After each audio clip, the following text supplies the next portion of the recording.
All right, welcome, welcome. Apologies about those audio issues. That came in probably a little bit louder than I was expecting, but there you go. A little bit of an intro for you today because I am just so very happy about that crumbling change. How much of a difference will it actually make remains to be seen, but at the very least, it's something that I've been asking for years, literally years at this point. So finally, they increased the damage of crumbling. Today, we're going to be looking at the 2.2 patch notes, taking a look at some of the other things coming alongside this patch, and yeah, patch is already released and live, of course. Let's get straight to it. We'll be doing some testing as well of like the Regiment of Renown's new RORs, maybe a little bit here towards the end. So stay tuned for that. Good to see you all this morning, this afternoon, this evening, wherever you are in the world. Welcome. So let's take a look. Let me just cue up some light music here. I know some people had said recently that the music was a little bit too loud in some recent streams, so I'm just going to make sure this is very quiet. And there we go. Okay, that should be a little bit better. Just a little bit of something in the background as we take a look at the 2.2.0 patch release. There's quite a bit going on here. I'm going to mostly skip over the campaign-related changes and mostly focus on multiplayer since that's what this channel is all about, but I'll definitely link the patch notes now in chat, and I'll also put it down in the description below, which I definitely forgot to do before the stream started. But here we go. If you want to follow along, or if you want to look at some of the campaign-focused changes I'm not going to be talking about today, go ahead and check those patch notes out. Doing well, Luke. Thank you for asking. Let's get to it. So a couple of big ones for multiplayer. Ladder quick battles has now been split. Ranked matchmaking, I believe it's called now, has now been split between domination and land battles, so you can now queue for which one you want.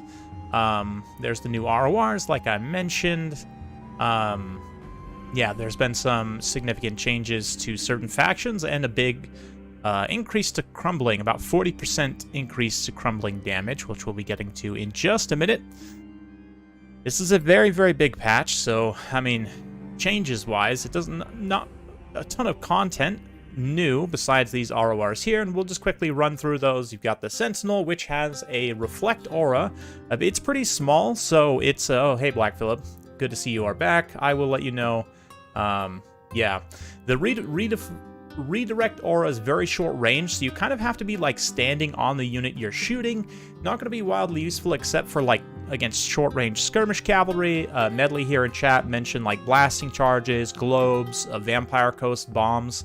Typically, though, against those factions which have access to those units, you wouldn't be taking large single-entity monsters anyway because they're fairly risky, but I'd be interested to see some strategies where you could perhaps get it into combat without taking too much damage on the approach. It does have increased missile resistance as well to help specifically with that.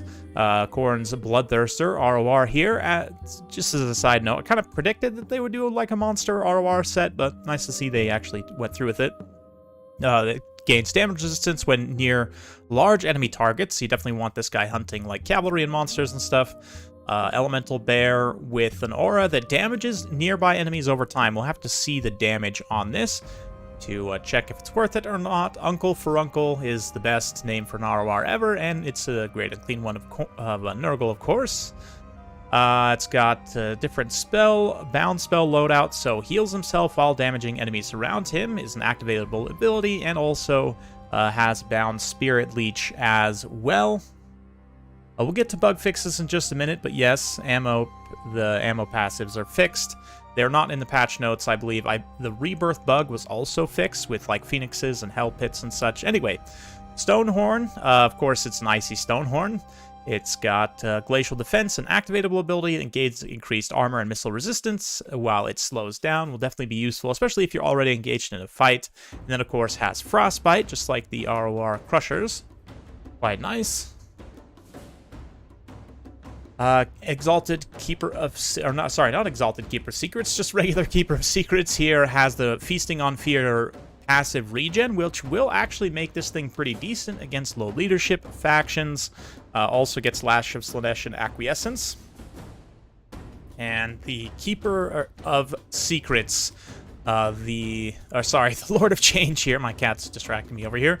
The Golden Griffin of Thurgy. This Lord of Change has increased armor, a permanent glittering robe, so it has plus 60 armor, which is absolutely insane.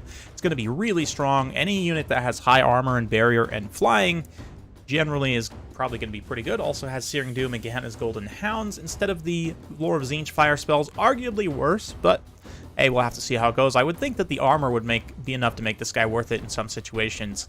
There's new endgame crisis for campaign, which details the Vermintide, of course.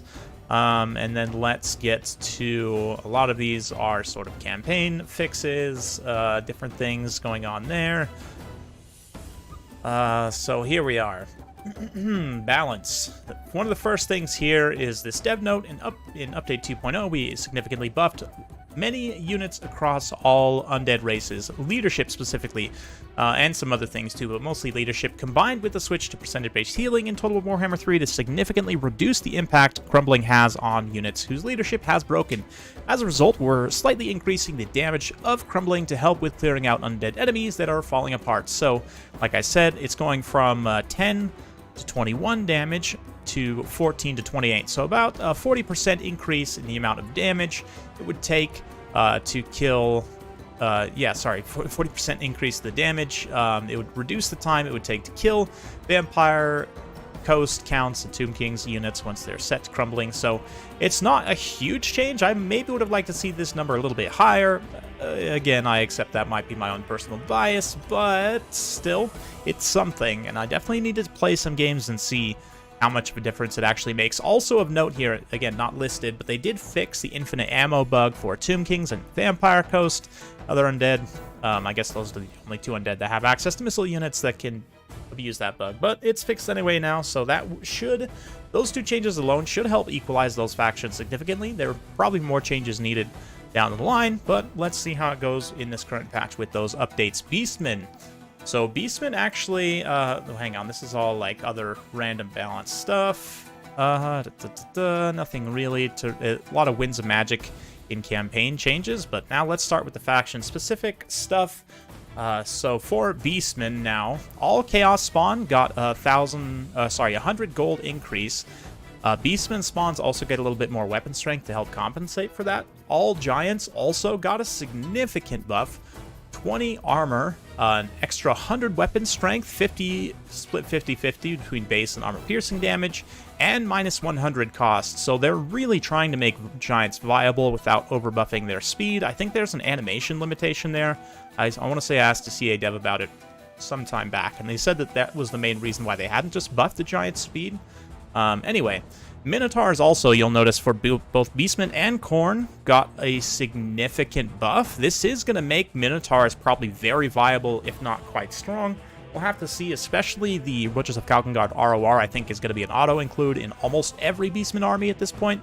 But yeah, an extra 500 almost HP, and minus 50 cost on Minotaurs with shields. Same thing for the regular Minotaurs and Minotaurs with great weapons. Minotaurs with great weapons, 150 cost decrease, which is actually quite insane. It's going to be really strong. And then, of course, Butchers of Kalkengard, again, 200 gold cost decrease, which is huge. Absolutely huge. Yeah, part of Tomb King's strength was due to the bugs that were fixed. True, it's part of it. And the increase to crumbling damage should also offset the healing a little bit, but I think they might need some more nerfs in the future. It's hard to say. Hey, what's up, Scree? So, moving right along. Yeah, skills-wise, we don't really care. Text, that's all campaign-related. Bretonnia, again, campaign-related, don't really care too much.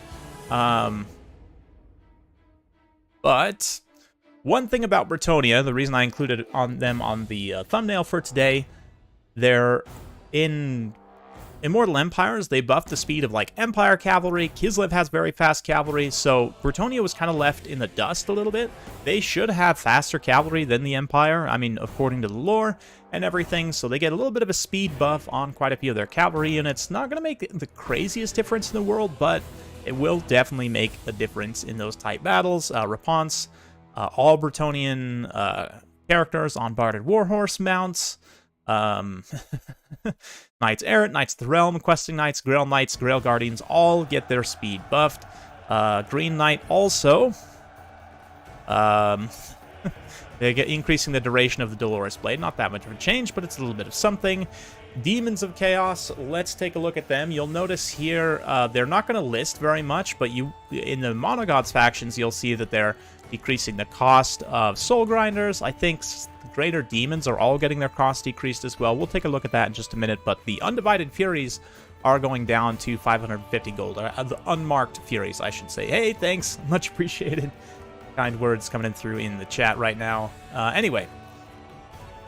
Dark Elves. So not a lot of balance changes to the Dark Elves. They're very strong right now, but they didn't really get too many nerfs or anything.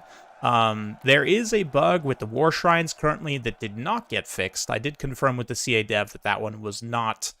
They are still investigating on how to fix that bug. Seems a little bit more complicated than it might seem on the surface, so that's something to watch out for. But other than that, not really any changes to the Dark Elves. I mean, quite a bit on their campaign front, reworking the slave mechanic, but let's go on to the Dwarfs.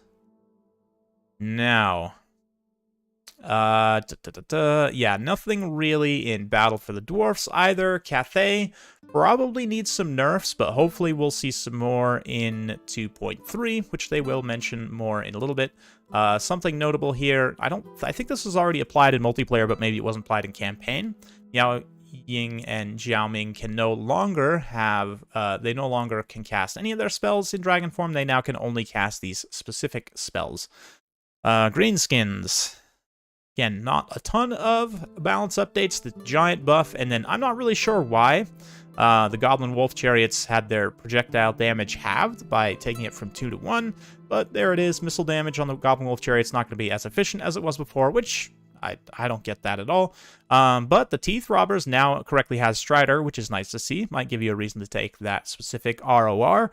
Moving on to the High Elves, probably the single biggest winner of the 2.2 update is the High Elves, considering a lot of their core roster got cheaper and in a pretty meaningful way. So if we go ahead and take a look here, multiplayer cost of archers minus 25, archers with light armor minus 50, minus 100 for Illyrian Reaver archers. This should be Illyrian Reaver archers are the ones that are 700. Everqueen's Court Guards, the ROR Sisters, minus 100 cost. ROR Reaver Archers, minus 100 cost. Keepers of the Flame, minus 100 cost, right? So a lot of their top-end units, and then also some of their cheaper core units as well. Lothern Seaguard and Archers both getting a cost reduction, 50 for Lothern Seaguard and with shields. Phoenix Guard Base also getting a cost decrease. Loremaster of Hoeth gains Martial Mastery over Martial Prowess. Nice little buff there. Shadow Walkers also minus 100 cost. So just bringing a lot of those high elf units that struggled to be cost effective in certain situations kind of closer to the mean of where they would need to be to pay for themselves more consistently. Archers with light armor ROR down to 675. That is 125 cost decrease. Pretty significant. Yeah. They gain, Swordmasters gain Martial Mastery over Martial Prowess, and a plus 50 cost increase, which is probably fair, to be honest. They're very good units, and Martial Mastery is a significant buff.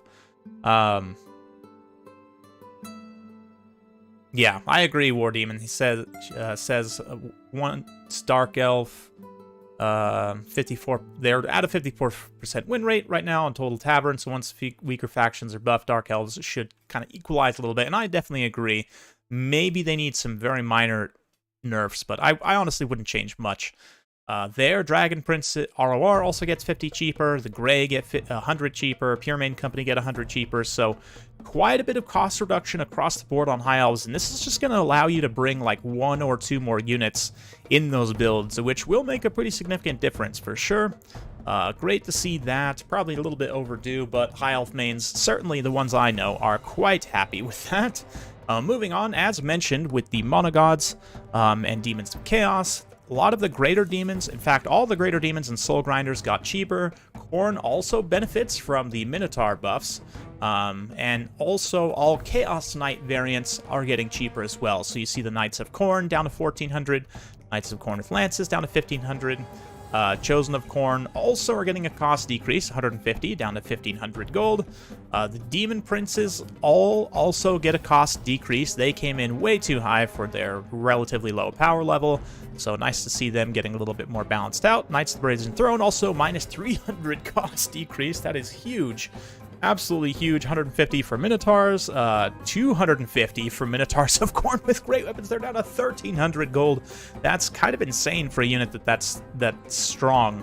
Yeah, Khorne definitely benefits from these elite unit buffs, considering they get a dual buff of both the Minotaurs, right, and the Greater Demons.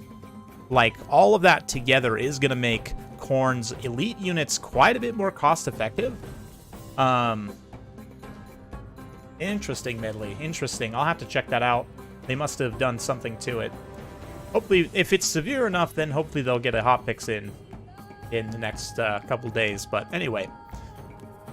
Skull Crushers getting a little bit cheaper. Soul Grinder, again, all Soul Grinders minus 150 cost, which should help them be a little bit better. They're just awkward to try and pay for themselves often, so that will definitely make a difference. Spawn of Khorne also plus 100 cost, and they get 10 armor as well. So, yeah, Khorne didn't really get any nerfs. They mostly just got buffs on all their top-end units, which should make Khorne quite a bit better. I know they struggle in land battles. They're pretty good in domination, but in general, we should see... Oh, the Chaos War Shrine of Khorne also gets a significant buff. It was pretty useless before. Now you might actually have a reason to take it. Mantle of Immolations to the Blood Crushers now provide weakness to fire instead of reducing fire resistance, which definitely makes a lot more sense. Infirmum says lower cost also means faster summon in the reinforcements pool for High Elves. Yes, that's very true. Yeah, High Elves were already decent before, but yeah, High Elves are now very good. I definitely don't think Khorne's OP, though, by any means. Yeah, and they would struggle in land battles often. You have to take very specific builds, but we'll see. I don't know how much this is actually going to help. Kislev didn't get much. They are basically awaiting DLC. Lizardmen. Yeah, Lizardmen didn't get much. They need some buffs, but I'm not sure exactly what to buff, to be honest, to help them out in multiplayer. But, yeah, November patch is primarily going to be about balancing, and we'll get to that in just a minute here. Norska got the Giant buff. I don't think they even listed it here. And then increasing leadership of Norskin Troll and Ice Wolf units. So if we take a look here, multiplayer costs for Beasts of Tashnar go down. The Giant gets that buff. Ice Wolves are getting a significant buff, actually. Melee attack increase, base weapon damage increase, armor piercing damage increase, and a cost decrease. So Ice Wolves now, I'll have to compare them to Flesh Hounds, but they might be just straight up better than Flesh Hounds for less cost. I mean, maybe not straight up better, but in general, just more useful. I don't know. We'll have to see, but they definitely seem better in comparison to Flesh Hounds now, and like Saber Tusks and such. Ice Trolls get a leadership buff and cost decrease. Regular Trolls get a leadership buff. Cool. Yeah, Cathay is OP too. I agree. Cathay didn't get any changes. They definitely need some nerfs, but hopefully we'll see that in the next update. I know they're going to be collecting feedback pretty intensively over the next couple weeks. So, yeah, I'm going to be probably making some actual testing videos and kind of diving a little bit more into that over the next couple weeks. Try and help the next November patch be really crispy in terms of balance. There's definitely a lot of good here, but there's a lot more that needs to be done. Yeah, the Marauder Horseman throwing in melee, it has been fixed, yes.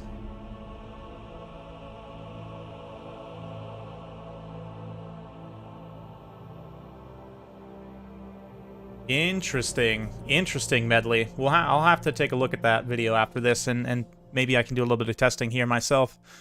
Anyway, yeah, Nurgle. So Nurgle gets some similar changes. The Nurgle Shrine actually is getting more expensive, which is definitely a good thing. Nurgle Giant, of course, getting the Giant buff. Demon Prince getting cost decrease. Same with the Knights. The Great Unclean One also getting a cost decrease. Soul Grinder and Spawn getting a cost increase.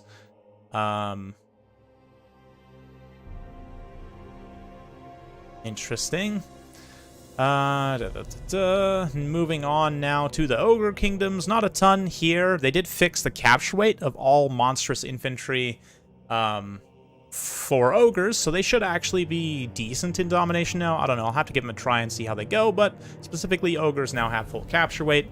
Giant buff also applies to ogres, and arguably will benefit the ogres the most, considering they can heal their giant. But Alberic's wind spell was very good before, and did it get nerfed? Let me scroll back up to Bretonia real quick. I don't think it actually got nerfed, unless I just missed it completely. Yeah, no, I don't. They didn't nerf. They didn't nerf Alberic's wind spell, unless they just didn't include it in the patch notes. But yeah, it's actually very good.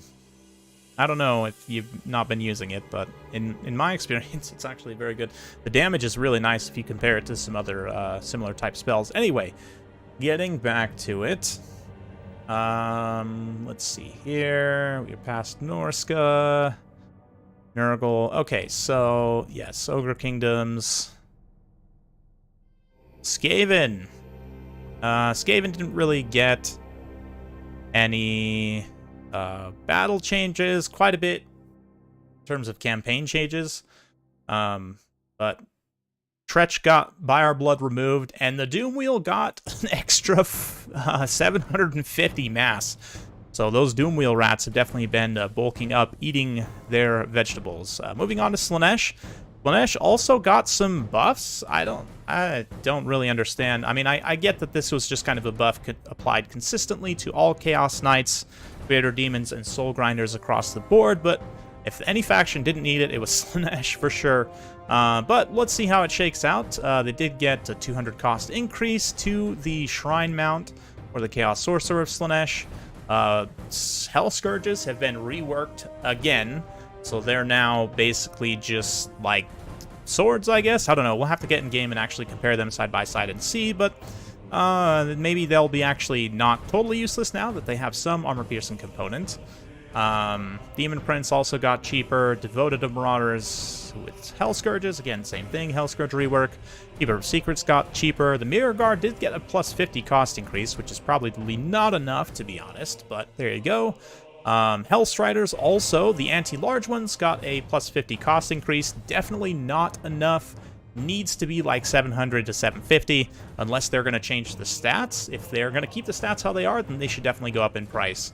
And for whatever reason, they decided it would be a good idea to reduce the cost of the Hellstriders. This is an absolutely abysmal change. This is like absolutely in the wrong direction. Terrible, terrible change. So that's probably the worst thing in this entire patch notes, to be honest.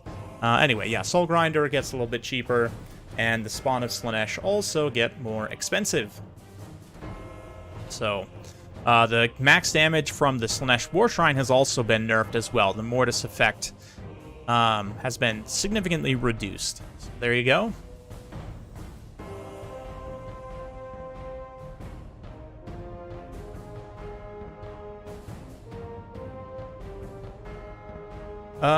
Well, Medley, if that means that vampire counts are just bugged until, banned, I should say, until they release a hotfix, that's actually probably fine. Honestly, that's probably fine. Yeah, Hellstriders, they needed like a way, way bigger nerf. They lowered their AP, that's why they reduced their cost. Cool, well, do they still have 32% damage resistance after eating like one routing unit? Just... yeah, it's bad change. Anyway, Empire doesn't really get anything. They definitely need some buffs, slightly, and probably War Wagons need some slight nerfs, but they didn't really touch anything for now, so there you go. Karl Franz has a little bit of a touch-up in campaign, but nothing really crazy. Tomb Kings, yeah, not really any changes here besides the Crumbling nerf. Tzeentch also gets some updates with the Knights getting cheaper, again, getting cheaper Demon Prince, Knights of Immolation, and the Doom Knights even get a little bit cheaper as well. Lord of Change goes down. They did increase the cost of the Marauder Horsemen of Tzeentch. Did they actually increase the cost of any of the other Marauder Horsemen? Let's see here if I just missed. Nope, just the one Marauder Horseman of Tzeentch got its cost increased. Okay, all the other ones needed the same thing, including for Norska and for all the variants of, yeah, just all of them needed that same cost increase. But there you go. The Severed Claw Aspiring Champs got a health increase. Interesting. Weird Spawn got a cost increase ever so slightly. And then, okay, so now the Sword of Change summon for the Sorcerer Lord of Tzeentch that you can take in multiplayer also has a recharge time 60 seconds and has to be over 15 wins of magic to recharge. Also cost more. Yeah, you can only take one War Shrine. That's true.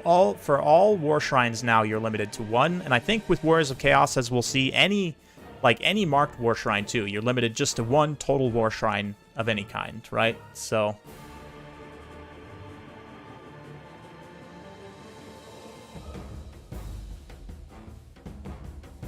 anyway, yeah, Vampire Coast didn't really get anything. Vampire Counts, apparently they completely broke Invocation of the Hex, so we'll have to go and look at that.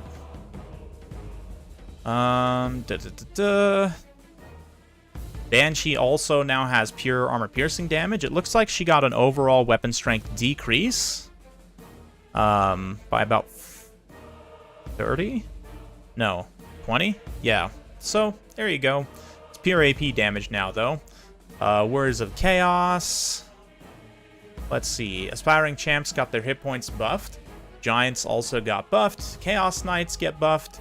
And Chaos Spawn get nerfed. Chaos Trolls, Leadership, and in the case of the Armored Trolls, also get a cost decrease. Demon Prince gets cheaper. Prince Sigvald is a plus 150 cost, which isn't going to make that much of a difference. And the Swords of Chaos get cheaper. Okay, so for whatever reason, they haven't really nerfed the top factions all that much. Yeah, I don't know if they're, like, afraid to nerf stuff or exactly what. I know a lot of this update was focused on bug fixing, as it should be. So hopefully we'll see some more balance updates in the future. Bellicor did get some significant nerfs, I should say. Yeah, Shadow Shroud is significantly less duration and cost more.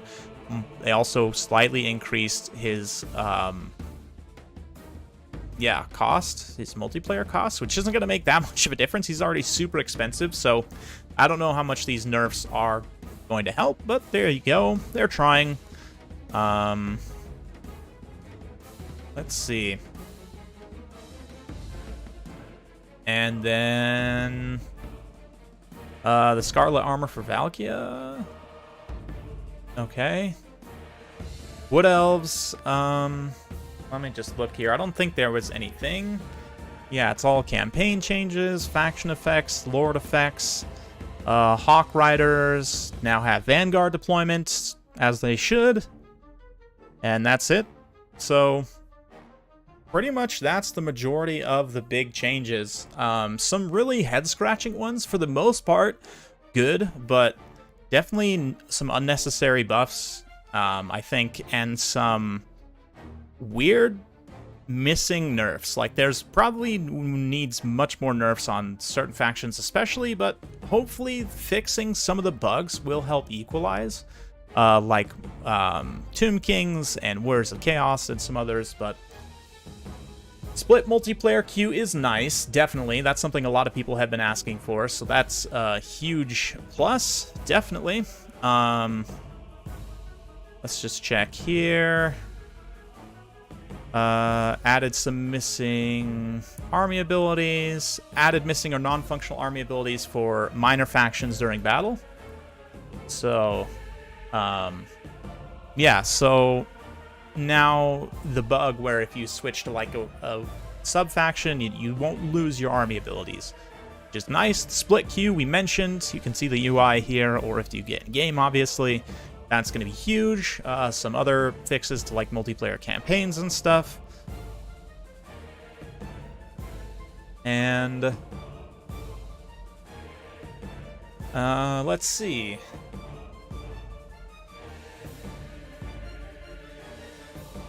Not really a lot here. Graphics, audio bug fixes. Some UI stuff, settlement battles, endgame settings. And then, okay, so looking forward at Update 2.3. Update 2.3 will be the final patch of 2022, and I believe here due to land in November. Not sure exactly a specific date yet, but we'll definitely be looking forward to that. Your feedback continues to be vital. Continue to give it. Yeah, they don't really say a lot more about plans for 2.3, so we'll try and get some heavy balance changes in for now, but yeah. We'll see how this patch shapes out. I was really hoping for more on the balance front. I'm going to be honest with you. There's quite a bit more that needs doing, but at the same time, there's some positives here. There's some huge positives. Definitely need to see how much of a difference the crumbling damage makes, but let me just now boot the game up. Bear with me just 1 second, guys. We'll do this here. Let's get this over here. And let's get in game and take a look at these new Regiments of Renown.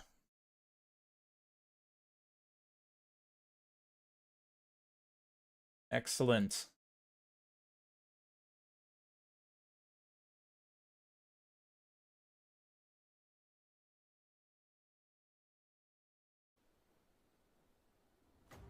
Let's see here. Someone posted a video of Invocation of Nehek, and they casted it onto cav units. And it, yeah, completely replenishes both of them. That's interesting.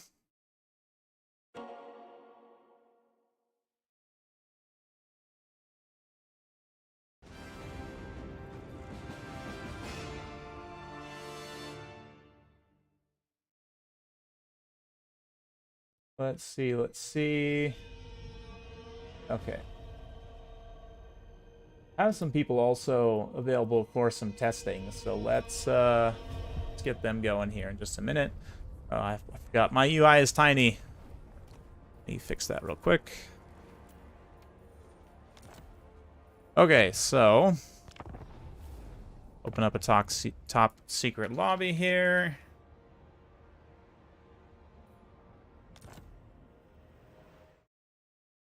And then let's do this.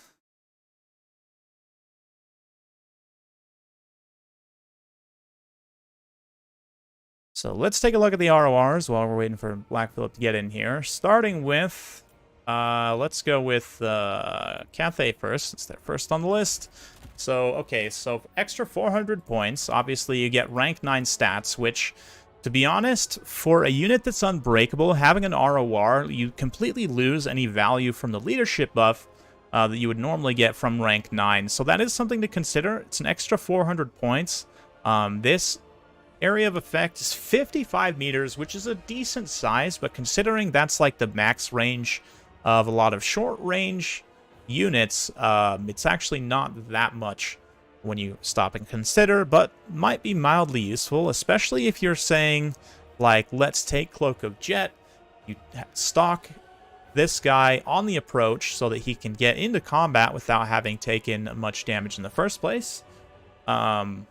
And then he can just get in there and mess up, like, some short-range units. I don't know, maybe it might work out okay.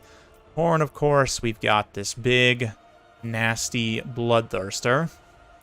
If you're within 30 meters, you get 10% damage resistance, which is a significant amount, but still, I don't know if it's going to be enough to make this Bloodthirster, like, super worthwhile.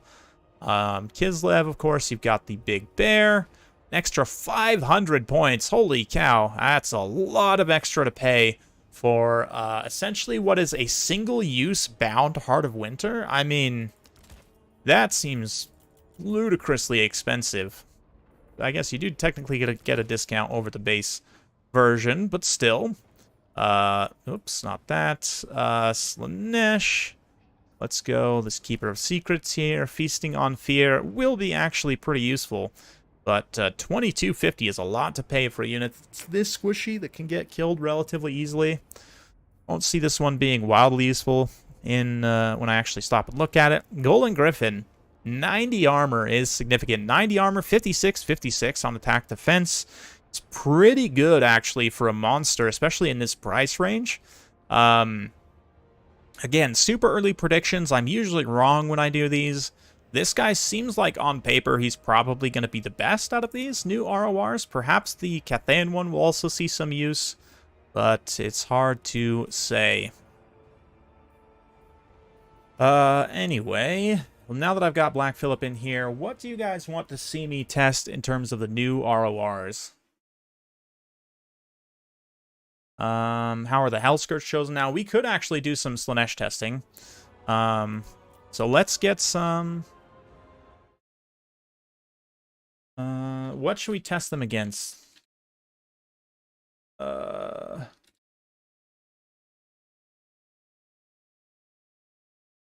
to think of what would be a good comparison to them. 1500 cost, defensive unit, maybe...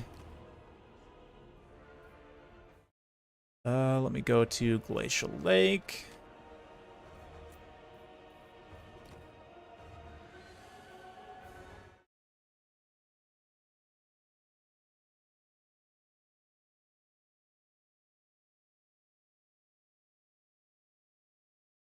Trying to think of another kind of high tier defensive unit. There's not really a lot on their specific price point, but yeah, well, let's maybe get against do some Ironbreakers. And then yeah, I mean, there's not really a lot to test on the Soul Grinders, but this guy also, I mean, stat-wise, maybe we could test them against some of the other bigger monsters. Oh yeah, that's right. I need to turn off unit caps.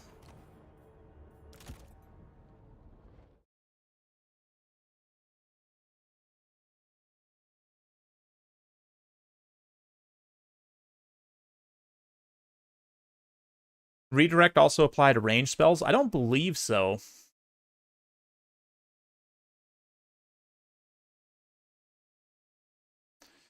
Test the Green Giant. Okay, we'll do the Green Giant next, for sure.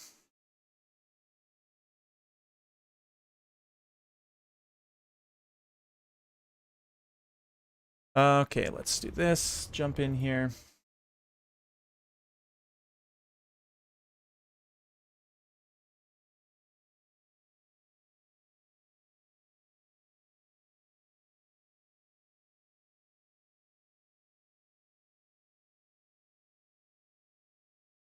Yeah, we'll do the Missile Reflect, and let's try it on either some like zombie bombers or globadiers or something with an explosive that should give some really nice results.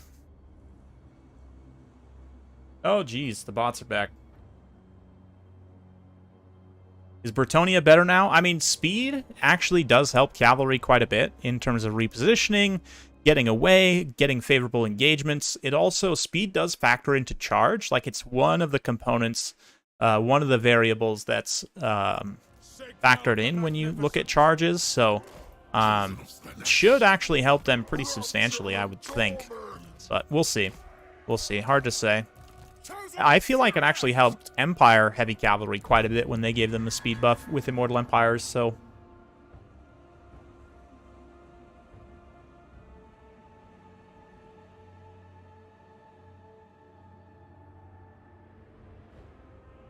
Oh, I only took 3. That's fine.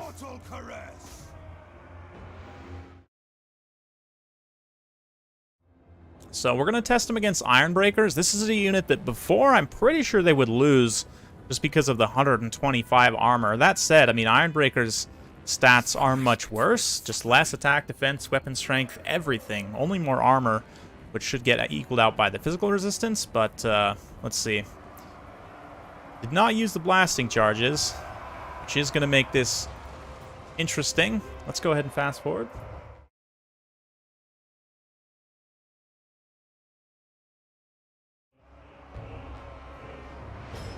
I mean, I would expect this to be an absolute wet noodle contest. And the Chosen of Slaanesh should win.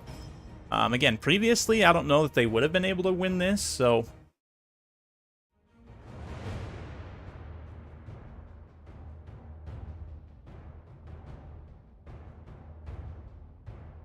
Nuke Terracotta was actually amazing against this game. I just played against Skaven with ton of globes and Gisele's. Hey, Luke, by the way, if you have that replay and you care to share... feel free to drop it in my Discord. There's a link down in the description below that should still be working, hopefully. But let's see. Yeah, I would think that the Hellscourges probably win this, but...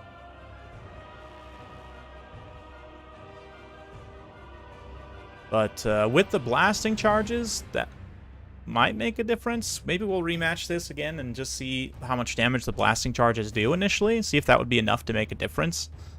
But Ironbreakers are Chads, though. It's true. I mean, these guys have been wet noodling each other for like 5 minutes almost.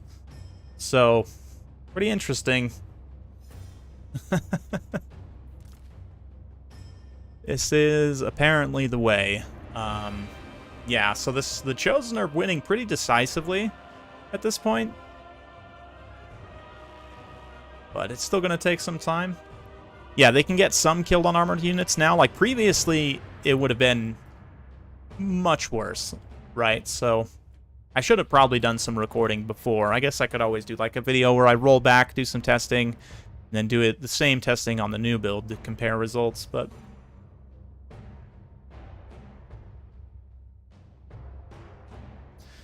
Demons of Chaos Princes also get a price reduction. I think the actual, like, Demons of Chaos faction, I don't believe so. I'd have to double check, but I'm pretty sure they did as well.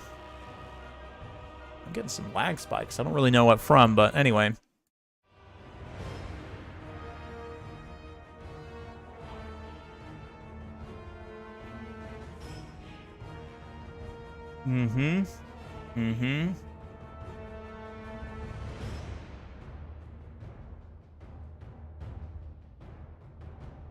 Okay, so kind of the result I expected, and we don't have to go through the full thing again. I'm just gonna rematch.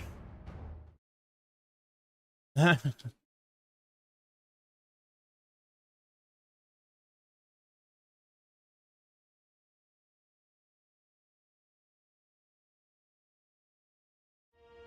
don't think it's enough to make a difference to help the Ironbreakers actually win. Ironbreakers are also considerably cheaper, so if they're, what, like 300 points cheaper?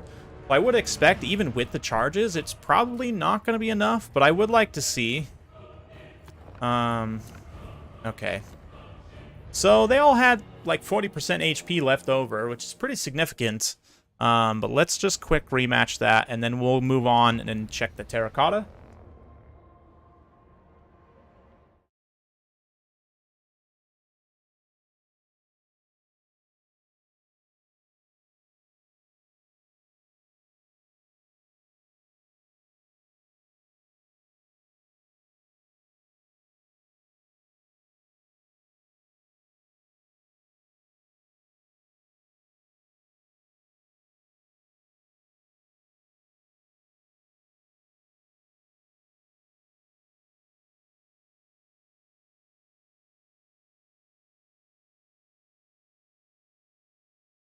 Sorry, just making a note real quick.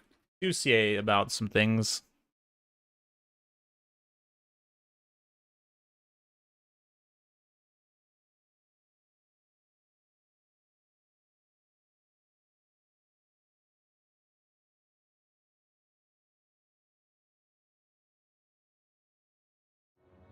Okay, sorry, I just wanted to quickly make a note of that before I forgot, since I definitely will forget. Anyway, okay, let's just run forward and have him throw the charges.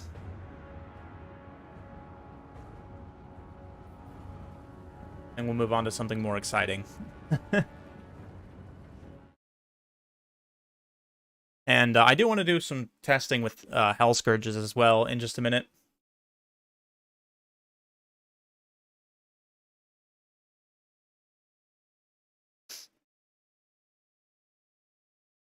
I mean, overwhelming sensation. It did about a quarter of their HP, maybe a little less than a quarter of their HP in damage. So while that's not enough to swing that fight, that definitely does equalize things pretty considerably. So that's pretty good. I mean, one volley almost like, yeah, like maybe 20% HP damage. Yes, I definitely will. And you know what, Bruce? Here, let's do this. Okay, so...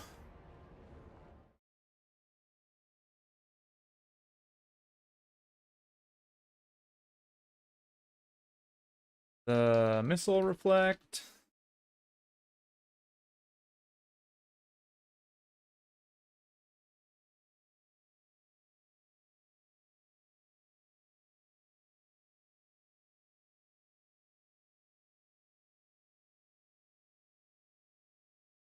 Okay, so let's do this. I'm going to take this. I'm going to take Cloak of Jet. And act as if I was going to do this for real.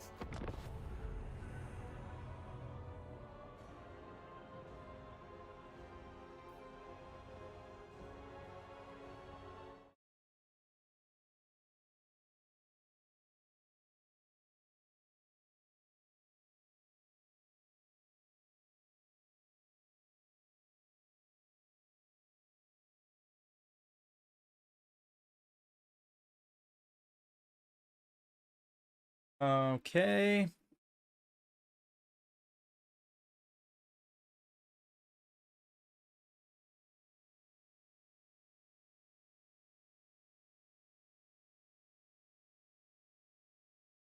You know what? Why don't we bring two Jolly Green Giants, just in case. Never hurts to have a backup.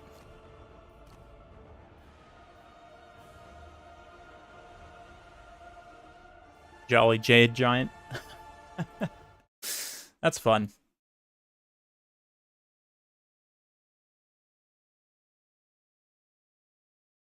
They have 2 volleys of charges, so in an engagement like that, though, unless you kite back, realistically, you're probably only going to get 1 volley of charges. Although I guess if you got both volleys and they both got good contact, that might be enough to equalize the damage. What was it? 40% HP difference. That extra 40% could be equalized by the 2 volleys of charges. So, yeah, I still think the Ironbreakers are generally going to be more cost-effective than Chosen Hellscourges, but it's interesting to see that the Hellscourges are better. Wait, bring Missile Mirror, too. I forgot. That's okay.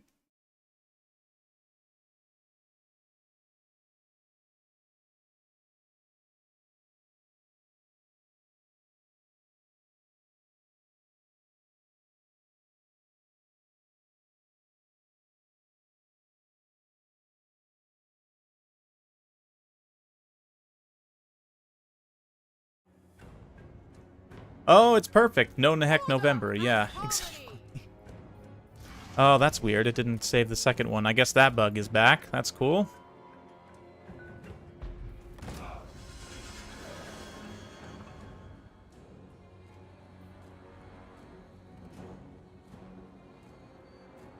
Yay.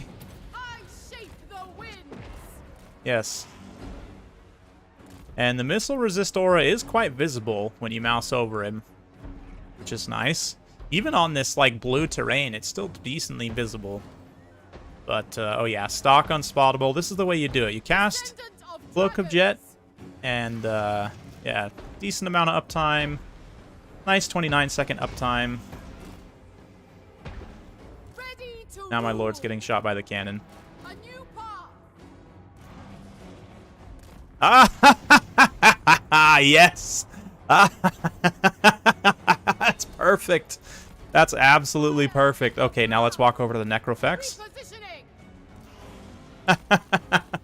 I hate bombers so much. That's so great. Oh, that's a pretty big aura, right? It's a pretty big aura. Okay, now.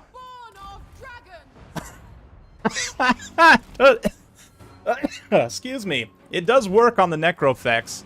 At least it works on the main weapon. It doesn't appear that it's working on the zombie sniping from up top. But,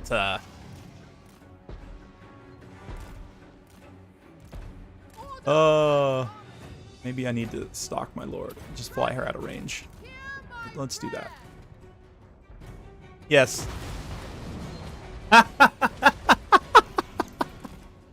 Okay, that's legitimately awesome. The Necrofex just shooting himself in the face, like... Oh, that's great. That is absolutely spectacular. Okay, now let's come over to the artillery. The only problem is that you have to be standing next to them, basically, for it to work, and since this thing's relatively slow, like, how practically useful is it actually going to be? It's hard to say, but against bomb factions, definitely. Like, against Skaven, against Vampire Coast, definitely I would say it's a good include. I don't know, maybe. I'd have to try against some other factions, but...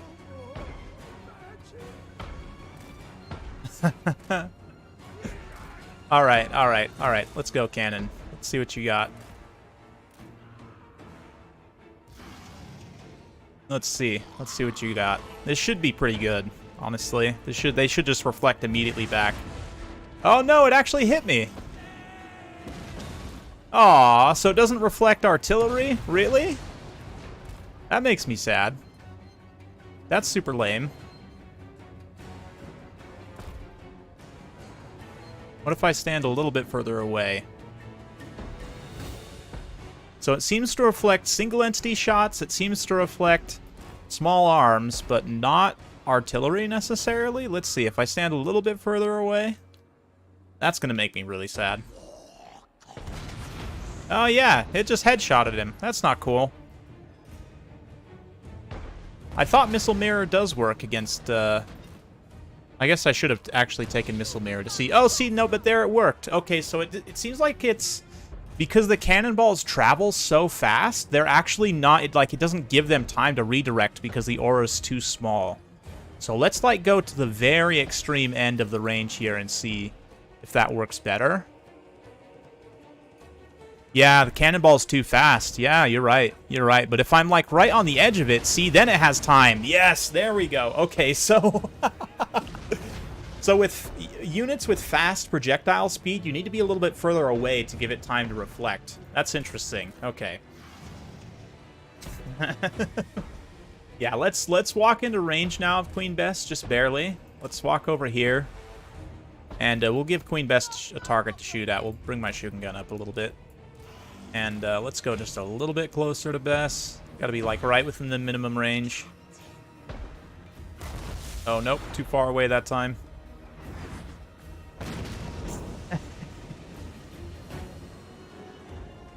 I might need to be a tiny bit closer, actually.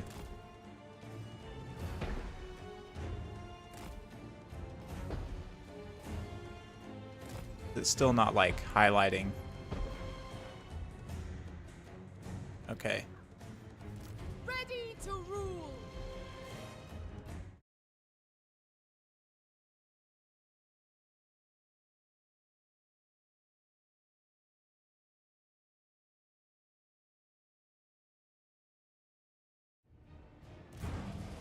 So, okay, let's see. Bring this guy a little bit closer, and let's see if he tries to shoot my lord, if that's going to make missile reflect here for Queen Bess.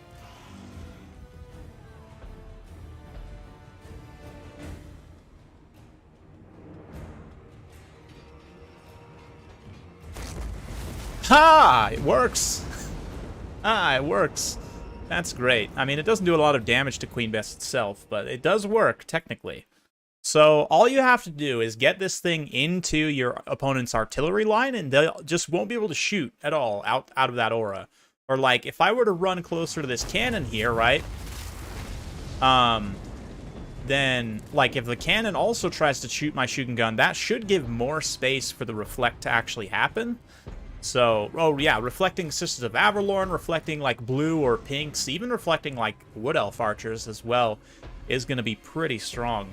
So, yeah, see, now I'm a little bit too far outside. I think you need to have, like, the center mass of the actual artillery itself.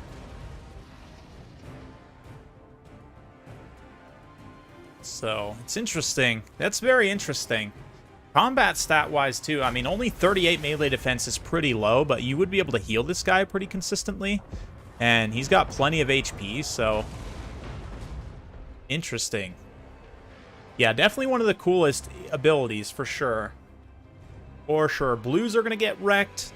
Like, Norskin javelins or throwing axes, or any skirmish cavalry, too, actually. Now that I think about it, the best use case for this guy is arguably I guess skirmish cavalry is fast enough to avoid him, but if for whatever reason, like it's, let's say it's some really short-range skirmish cavalry, like some throwing axes or something, they're not going to, I mean, they're going to have a hard time staying outside of that area of effect. Like, let's actually, I'm going to concede here. And let's see, I want to check this guy's melee strength. And so here, let's do this.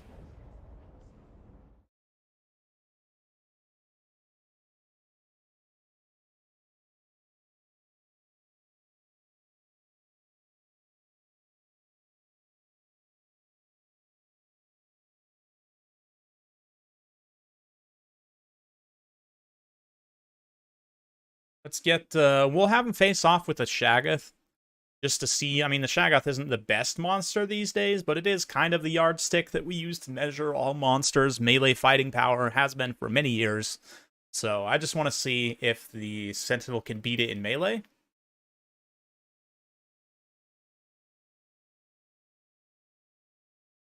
I want to see the reflect damage on the Cav. And then have it fight Shaggoth. Because might be, I mean, maybe it would be better to test it. I don't know. I feel like this is a situation where you actually might want to do this, though, because like the Chaos factions generally have pretty limited range. Even Tzeentch, like the range of blues and pinks is relatively short, right? So I would think then this guy, he has the magic damage to cut through demons, the melee power potentially to stand against big monsters, the missile reflect against the short range, high DPS of Chaos missile units. And then again, Skaven and Coast, I could see this guy also, especially with that Cloak of Jet. Like, Cloak of Jet and this guy, I just feel is going to be a nice combination. Just go shut down your opponent's artillery. Use versus Skaven Globes. Okay, we can do that next. I mean, it's going to be the same effect, basically, as the Bombers, right? That we just saw there, but... Dreadsaurian shoots while in melee. You know, that's an interesting thought, Bruce. Let's test that next. We'll have him fight a lizardman monster. My guess is probably not. Considering it wasn't reflecting like the single zombie who shoots off of the top of the Necrofex. Oh yeah, Fireball and other range spells. I should have had him take Fireball. That's a good thinking. Next time.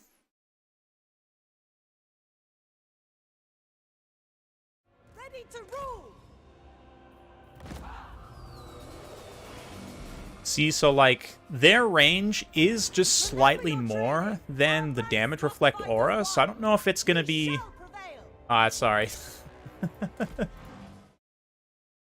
I meant like a single entity. That's okay.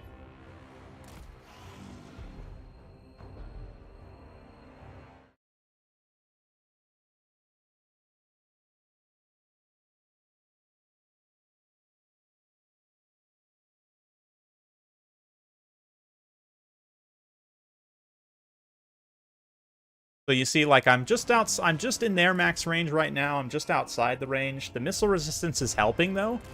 The problem is, realistically, like, I'm just going to have to ask the horsemen to stay within range. But you see there, as soon as I walk within range, the damage is pretty significant. So, if you can manage to just, like, continuously pressure the horsemen away...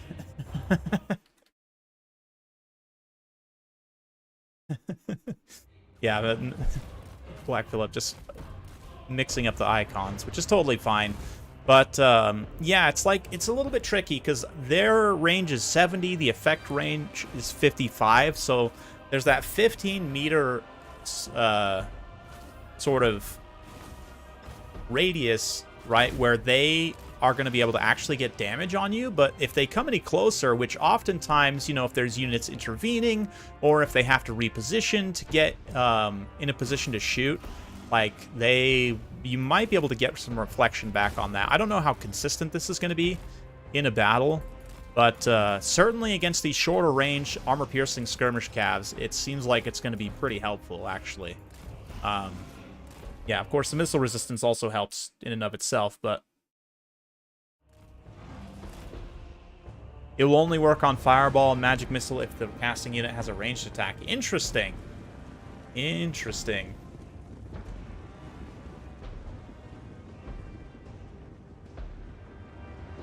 Standards Hell Pit Abomination. You know what, actually? Let's do this.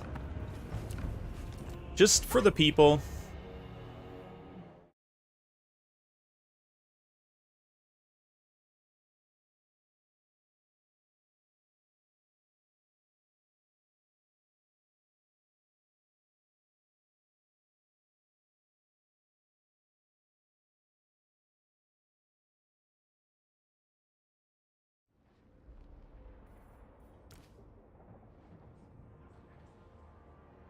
Okay, let's do this. He's going to take Globes, and he's going to take the Regiment of Renown Hell Pit so that we can test against that.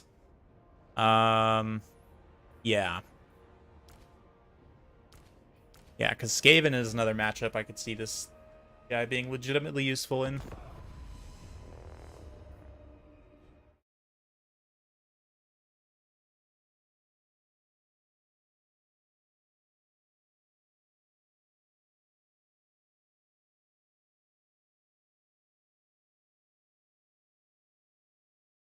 You think this is a great pick versus Nurgle? Reflect their Throwing Axe Cavalry and Unholy Hand Grenades? Yeah, that's a good point. Definitely a good point.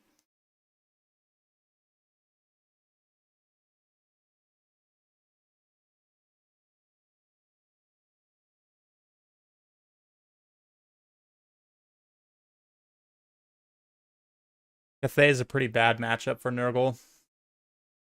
Yeah, I don't think you would see that one a lot either, and it's not like that's going to be wildly useful for you to win in that matchup. But yeah, I mean, land battles wise, Cathay doesn't have any hard matchups, I don't think. Against the factions where it actually matters, like Skaven is one I think where this guy will see the most use, honestly. Versus Flamers and Exalted Flamers. Yeah, Tzeentch is actually another one where I could see him being used fairly consistently. But let's walk over here and just check. So their range is 85. It's even longer than the Throwing Axe Cavalry, but should be able to see. And now the time it's going to take for them to stop and actually get their orders off, we should be able to get within range to reflect some of the damage at least. Nope, that first volley all fully went off, but it really doesn't do a lot. So now that we're all within range here. Oh, oh, that's so good. Oh, that's so good. Oh, that's just amazing. Yeah, Rattlings. The thing is, the Rattling speed debuff will be enough to keep this guy at his max range, perhaps. Especially if you do like a Bless with Filth to give the Rattlings poison or something. But, I mean, against a Globe spam, you should be fine. And given that you can kind of take this guy with like a range build with some cannons and stuff, I would think that it's going to be actually pretty decent. You can like counterfire some of the bigger, longer range weapons teams, and then this guy can come in and just clean up. Granted, he does cost the same as 4 globes, but if you manage to get 4 globes to self-delete, then yeah, then that's going to be quite strong. But now this Hell Pit Abomination, stat-wise, is actually pretty close. 76-38, has similar HP, although it obviously has healing, which is going to make a pretty significant difference. But stat-wise, it's pretty close, actually. Do I have wounds already? What? What? Is wounds bugged? Did we just find a new bug here? I'm getting a wounds at like 75% HP, so interesting. Very, very interesting.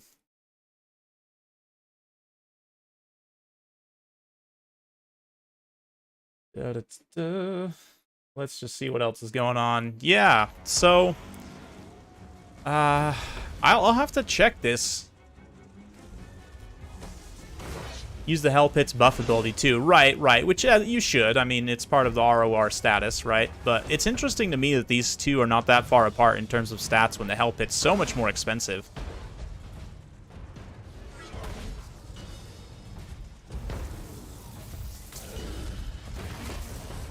I don't think it works on missile spells. We can try it also, but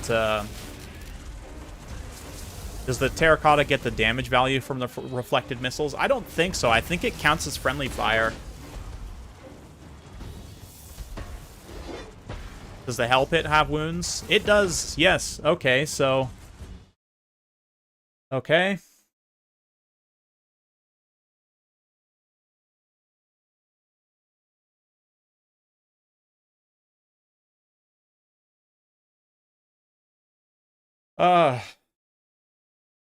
Yeah.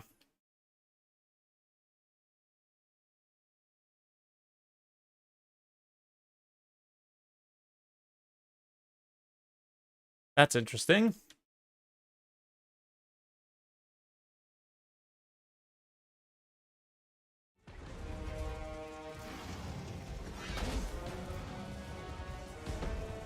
Yeah. Interesting. That's a bit odd. I don't know.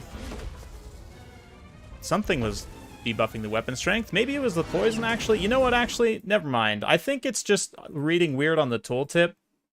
I'll have to go back and check that, because the poison was enough to debuff his weapon strength by that much, and now, like, that he actually has wounds, it's debuffed even more significantly, so I think maybe it's just displaying here on the tooltip weirdly. Like, it's kind of confusing there, but okay, that's not an actual bug. It's just showing, yeah, it's a UI bug, yes, it doesn't actually apply to the weapon strength, it seems like. Interesting, yeah, it was just poison, okay. Still, though, look at how close this fight is. This Green Guardian managed to survive with 1 HP somehow. Okay, he's got, like, multiple attacks at 1 HP. Is he gonna stagger lock the... If he wins this? No way. If he just stagger locks the thing and just wins this. Or maybe he's bugged? Nope. Okay. Still, though, considering he's 250 points cheaper and took some damage initially from the globes, that's very interesting. That's actually really good value in terms of a damage trade against 1v1 versus the thing, but interesting. Okay.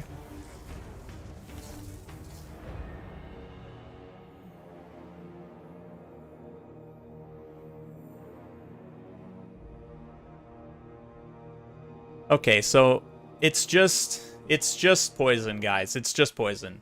But yeah. Hey, what's up, Nakamura? Good to see you. But that's actually really good for the Green Guardian here, the Jolly Green, the Jolly Jade Giant here. It actually performs very well and outvalue trades the thing, which is pretty significant. I do think this thing will be very good against the Skaven, against Coast, perhaps, if you can keep it safe from cannons. But this looks quite nice. How did the missile reflect go? Well, it went great, Goji. Actually, it seems like it's going to be really good against short-range, high DPS units like bombs or throwing axes. Yeah, on the bombs particularly is the best. But yeah, let's check the new healing bug. Okay, so okay.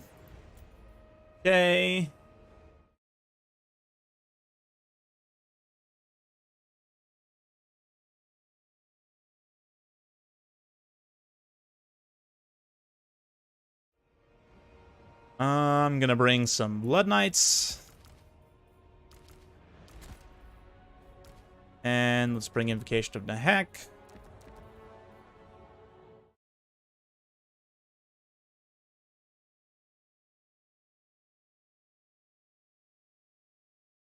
We'll just have them shell the Blood Knights with, like, some cannons or something. And then we can heal them up and see how it goes.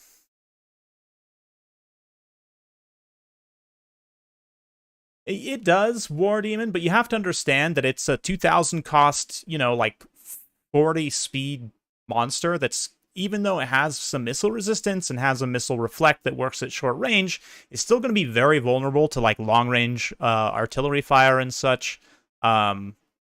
Like long range handguns and like armor piercing crossbows will also be very good that have like 140 plus range. It's going to be harder to consistently get those units to shoot themselves. So the unlimited ammo bug is fixed, yes, but it seems there's another critical bug with abilities which restore HP and unit models, perhaps like instantly heal capping units. So what's your opinion on Wood Elves having free upkeep armies with enough wars? I think it's interesting. I mean, you still have to recruit those units, and you're going to have to pay the upfront cost of recruitment. And, I mean, certainly Wood Elves were already very strong in campaign because they're teleportation and some other stuff, so I don't know how much of a difference it's actually going to make, but definitely will be fun. You shall be.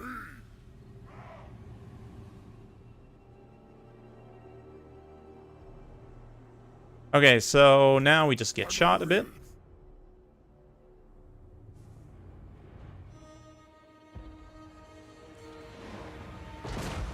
Let these great cannons open up, and General of the Empire looking swell as always.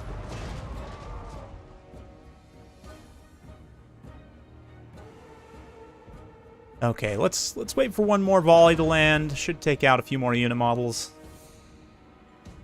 About to try the new Kislev RR. Let me know how it goes. I think against like blobby factions, it could be really good. That Bound Heart of Winter could be nice, and like breath attacks and stuff, but I'm not sure. I don't know. It's very expensive what you're getting.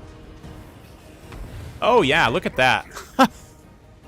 That's definitely not working as intended, I would say. I mean, like less than half the duration of the spell and they're full health again. Wow, that's insane. That is very insane.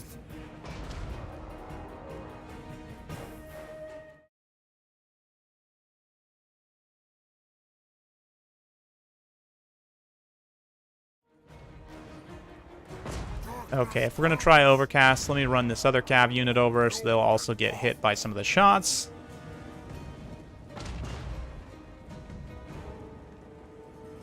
Against Bretonia should be pretty good, actually. The Fey Enchantress, if they try and do like a Fey Blob, then it will be very good against that. Tomb King's Realm of Souls. We can do that next, definitely. I want to see, does it work on all units, or is it specifically only on cavalry?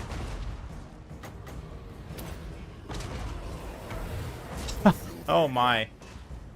It works for Tomb Kings and on Gun Crabs. Okay, so like monstrous infantry and cavalry. Like, I guess because Gun Crabs are technically cavalry as well, right? I'm wondering if it's hitting the mount and the rider both at the same time, maybe? If that's how it's like doubling its healing rate, maybe? Let's see. Let's see here. We'll go to Tomb Kings, and I'll just stand there and get shot with a bunch of different units. Okay. Seems to be only cav. It has to be that it's hitting. Let me try this. Let me get a couple chariots. Let me get a unit of chariots here. Let's get some cavalry. Let's get some infantry. Get Khalida.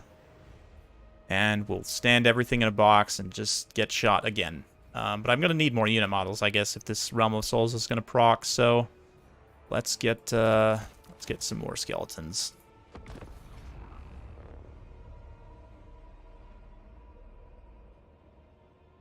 Yeah, because if it doesn't, we'll test that next, actually, with Vampire Coast. Specifically, one unmounted crab and one mounted crab. And we'll see, because if the bug seems to be only for cavalry or, like, monsters that have riders, then it's gotta be that it's hitting both the mount and the rider for both. Like, that would make the most sense to me. I don't know, maybe I'm completely wrong on this, but,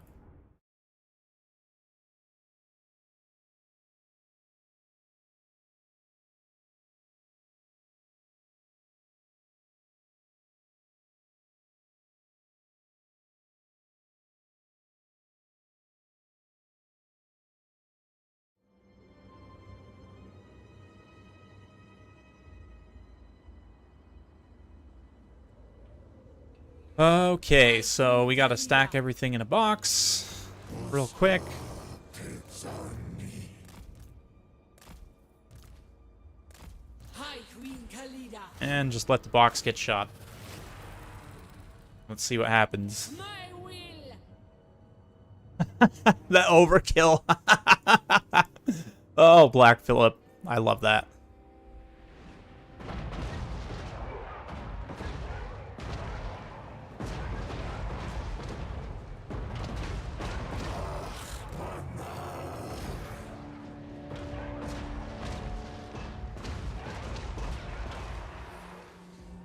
Okay, so we're getting to the first tier. And this cav has taken a little bit of damage. The chariots have also taken some damage too, so we can see perhaps if it's like splitting the entities of the chariots also. Nope. It seems to only be for cavalry. Interesting. Yeah, it didn't heal cap the chariots. Okay. Anything that reses models. Yeah, anything that reses models. So, like, the Rev Crystal, too. For the Lizardmen would also have to be banned, then.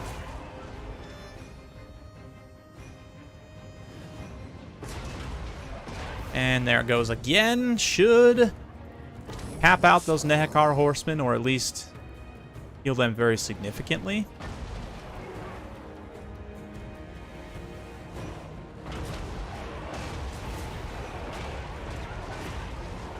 They remove the healing cap, too? I don't see a healing cap for any of these units, which is a little concerning.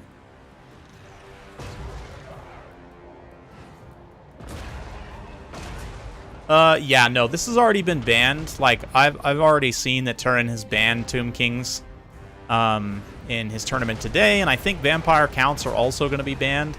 Because, I mean, technically you could play Vampire Counts without Invocation of Nehek, but there's still a couple of other effects, I think, that might res unit models, so yeah, this is going to need a hotfix. Well, the thing is, Fleshy Abundance doesn't restore unit models, I don't think, does it? I don't think so. Interesting.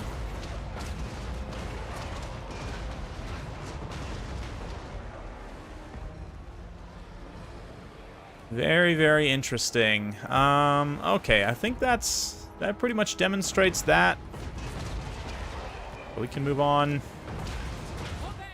Sad boy, Tomb Kings are banned for this patch until it gets hotfixed. Hopefully we do get a hotfix sooner rather than later, because that is a pretty big one. Festering Stooges can res models, yes, but they're not cavalry.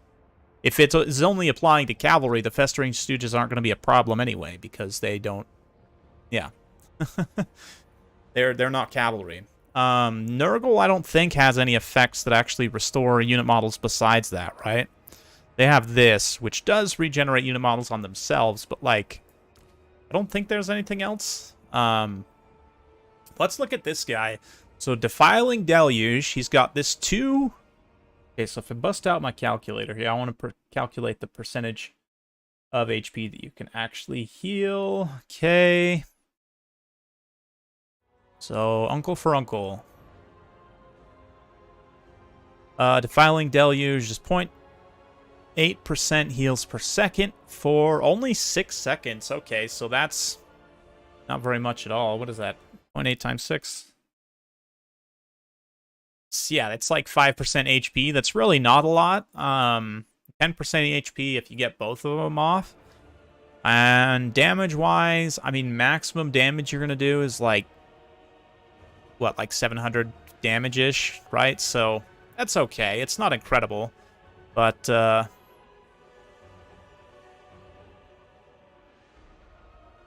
yeah, interesting.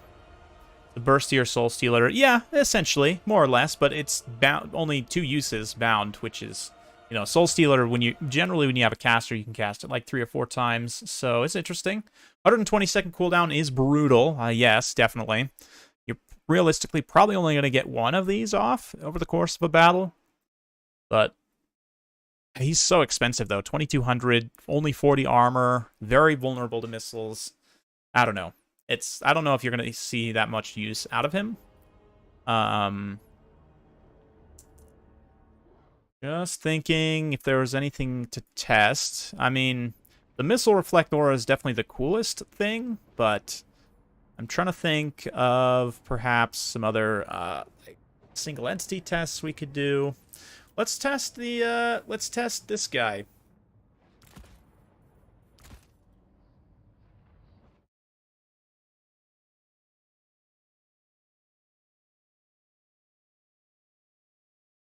Question is, what should we test him against? Against the Bloodroot, maybe? I mean, he is, in comparison to the Bloodroot, he's got some better stuff going on. He'll also reduce the healing rate of the Bloodroot, so...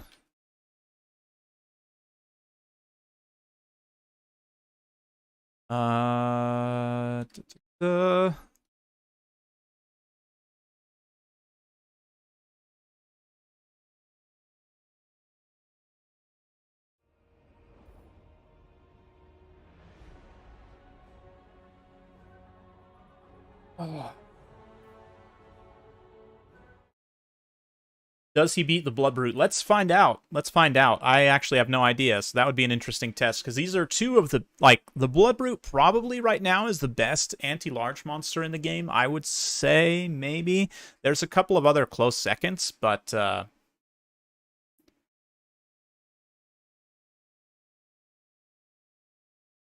Martial Mastery makes a little bit of a difference. It definitely helps. I mean, I think they'll beat pretty much any other Great Weapon Infantry now, but we can test that. Definitely test that.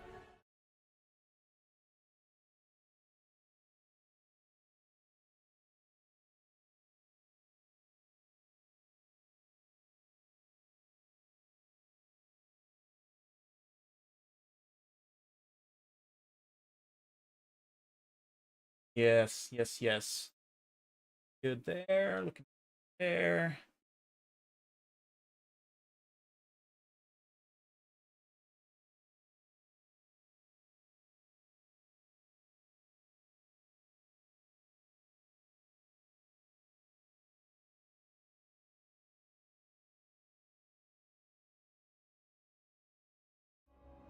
Yeah, it's a good time to be a high elf for sure.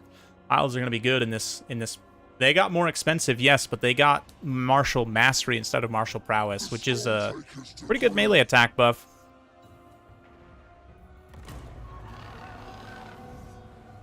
Well, spawns did get 100 costs more expensive, so triple spawn is now... Yeah, triple spawn is more expensive than most monsters in the game now. I mean, it was even previously, but still. So the benefit here is I'm going to get a charge, and he's not. Nice. Get a hit there.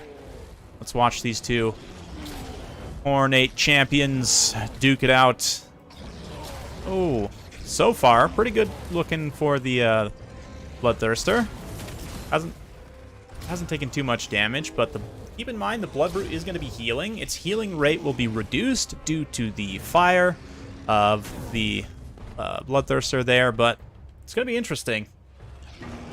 Watch some of their matched animations. I mean, pseudo-matched animations. They're not exactly matched, but close enough. Now, the Bloodthirster is getting most of these animations, too. Health-wise, it's pretty much neck and neck right now. If he actually wins, if the Bloodthirster wins, that's very cost-effective.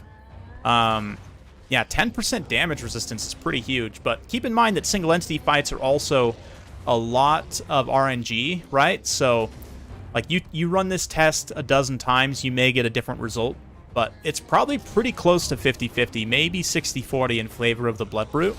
As the animations kind of play out a little bit more here, we see that he's starting to take the lead ever so slightly, and that healing will also, the longer this goes on, will start to benefit him more and more, so...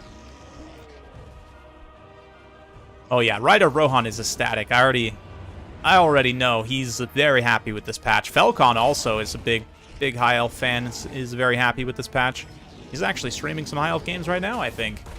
But, okay, so that's pretty much spot on in terms of cost, where you would want this guy to be.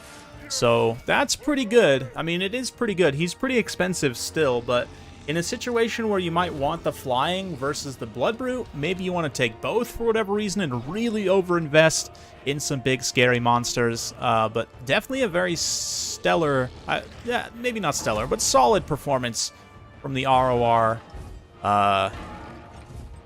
Bloodthirster there, who, again, keep in mind, he is like 200 points, 300 points cheaper than the Blood Brute. Kind of to be expected there, but let's see if the Corn Lord can come in and finish things off. Once the Bloodthirster gets low, he'll take a ton of extra damage from the scaling. That's true. That is true. The Blood Brute does have scaling damage. So, yeah, the Bloodthirster was taking a lot of extra damage there towards the end, but I would definitely say that this guy is cost-effective, at least in that context.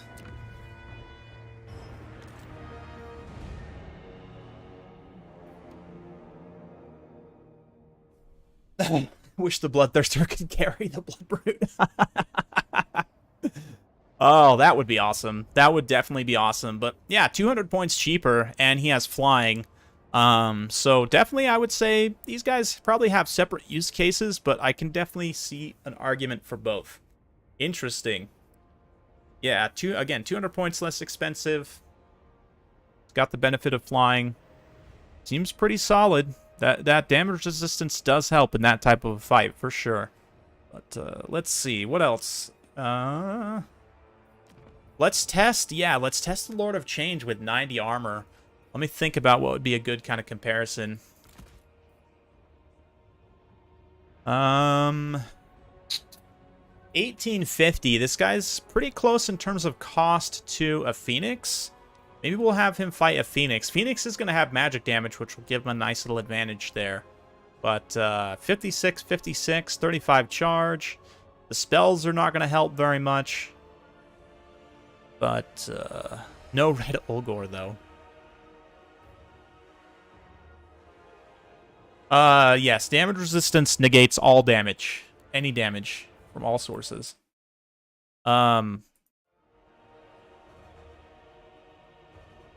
I'm trying to think. Let's do a Phoenix.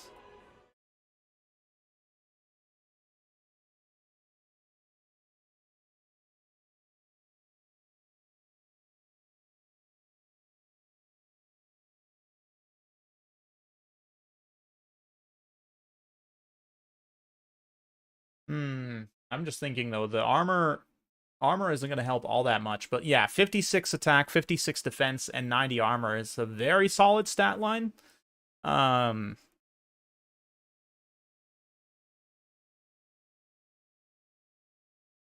I mean, this guy, like, the armor situationally is probably going to help you most against, like, cavalry, you know, non-AP monsters like manticores. But I don't know. I'm trying to think. Maybe a Phoenix isn't the best test. 11 extra stats on attack and defense and 60 armor. That's insane.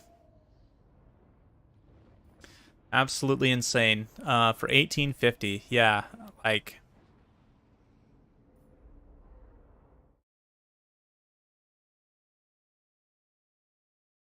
What do you guys think? What would be a good test for this guy? It's like demonstrate the strength of his armor over like a faction or a unit. You know what? Let's try this. Let's try maybe Pegasus Knights.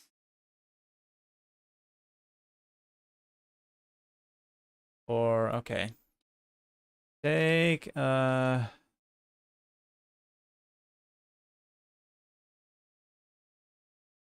Phoenix and some Dragon Princes. And I'll take 2. And we'll go try and have some fun with that.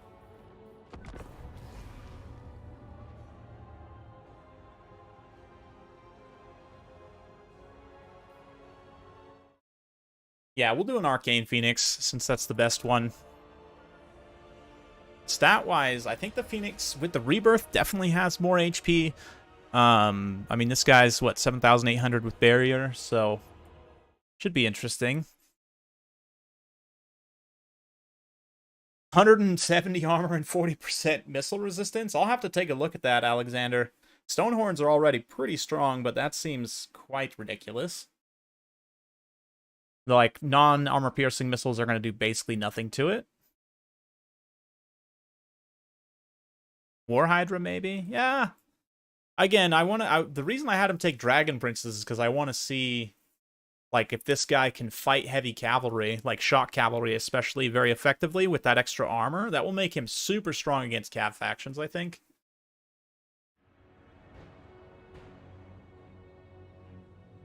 Like, this is a matchup, too, where if he can more consistently beat, like, dragons or phoenixes, stuff like that, then that will definitely be of benefit. So, but especially, like, with Searing Doom, the fact that, yeah. The fact that this spell is especially good against cavalry just makes me think, like, this guy's best use case is going to be against, like, Knights of the Realm, Dragon Princes, those kind of non-armor-piercing cavalry. Yeah, so let's do this. Drop one of these. So far the fight against the Phoenix is not really doing a ton, but, oh man, look at that. Okay, so...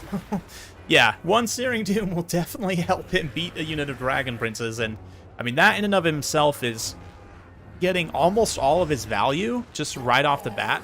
Here against the Arcane Phoenix, too, which is pretty close in terms of cost, it so far hasn't even punched through his barrier. Keep in mind, though, of course, it does have the Rebirth proc, which it's not guaranteed, but is the infinite ammo glitch for Tomb Kings and Vampire Coast fixed? Yes, but...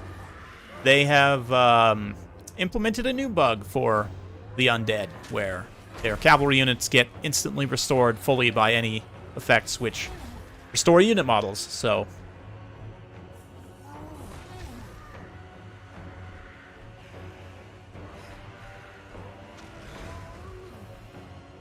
let's see. So just in terms of stat comparisons, I mean... the Arcane Phoenix has more weapon strength, more charge bonus, but less attack and defense overall, which should help the Golden Griffin of Theurgy here just win out. The Phoenix is also quite a bit faster, so in theory it could dictate this engagement a little bit more. Like, let's call up the Bound Gehenna's Hounds, just for fun. Not that it's going to do a ton of damage to those Knights. Dragon Princes even, but yeah, man, look at this one in the air. The barrier is almost fully replenished because the poor Arcane Phoenix doesn't have enough melee attack to actually make consistent contact. It's only about a 25% chance to hit, so that's rough.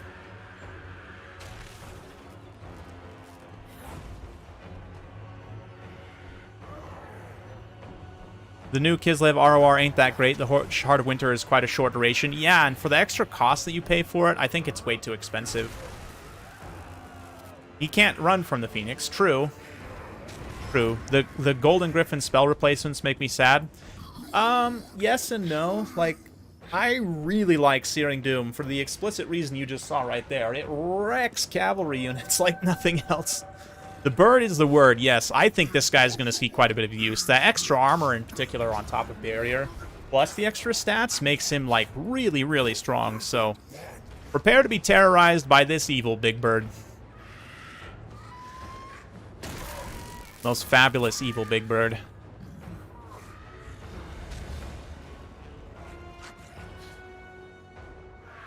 Yeah, Chaos Knights and Soul Grinders, it's true. Those were the only buffs for Nurgle. I think Nurgle is actually in a pretty decent spot. Like, a little bit tough at times, but I think they're mostly fine.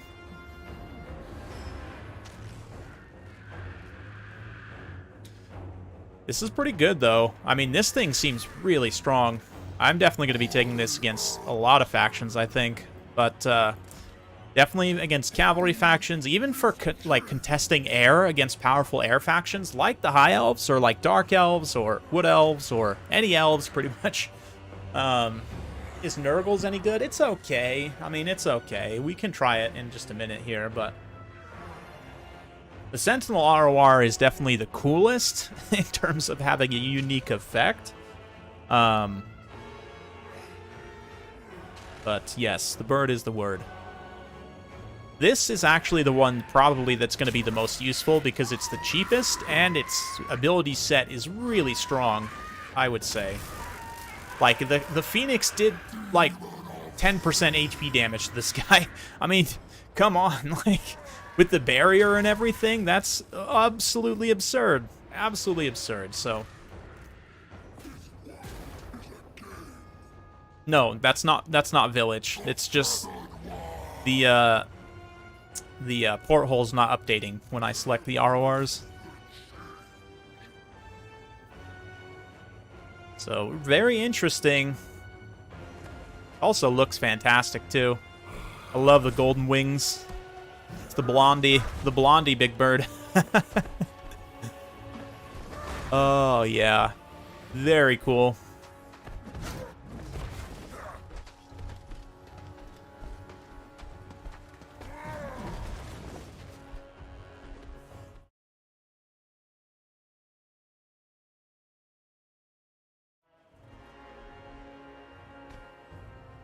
Wow, I am very popular with the sex bots today. Anyway, let's go ahead and go to the next one.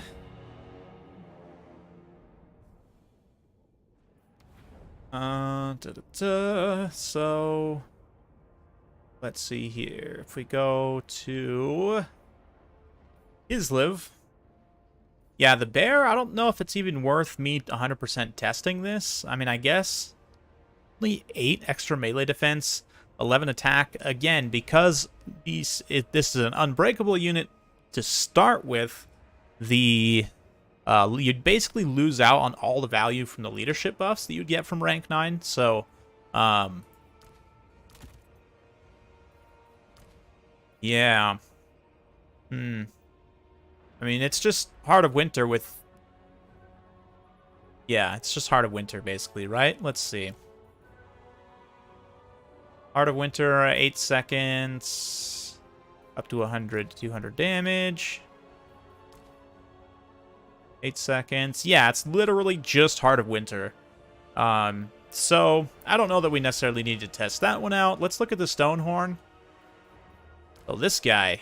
Yeah, plus 60 armor, 20% missile resistance with a base missile resistance of 20%.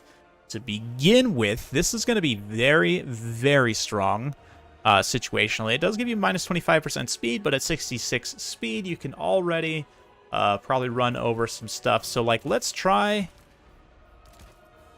this. It's overpriced as hell. Yeah, the Kislev ROR bear is for sure. Heart of Winter with shorter range. Okay. Yeah. I think the idea is you charge in with the bear to force a blob and then cast Heart of Winter around it, but it doesn't actually seem all that useful. Let's do this guy against... Did I just, like, have him take, like, a full stack of Goblin Archers? Yes, okay.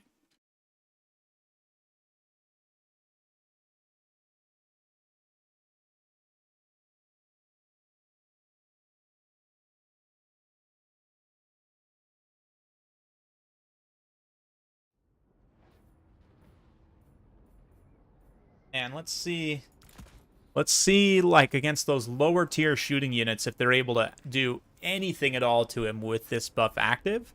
It's 21-second duration, which is a pretty good amount of time. It's not crazy, but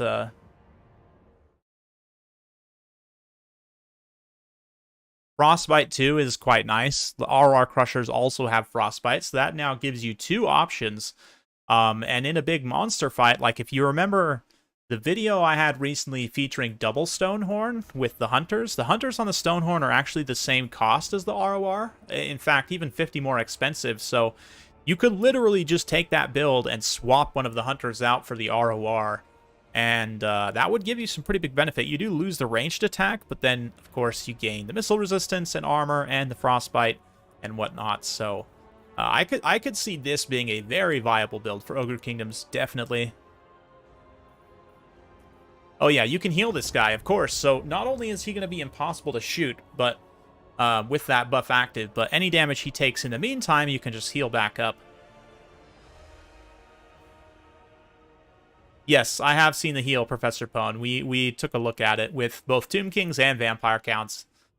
I know, right? Dude, it's like... Yeah. And of course it's undead. It's always undead. It's always Tomb King's vampire counts, vampire coast causing problems. Yep. Fun. Cool. Fun and cool.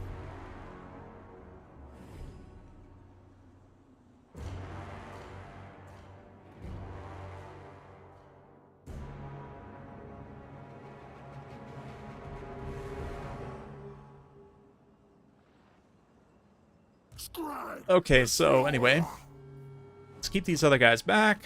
Scrag can just kind of hang around ready to heal. And here we go.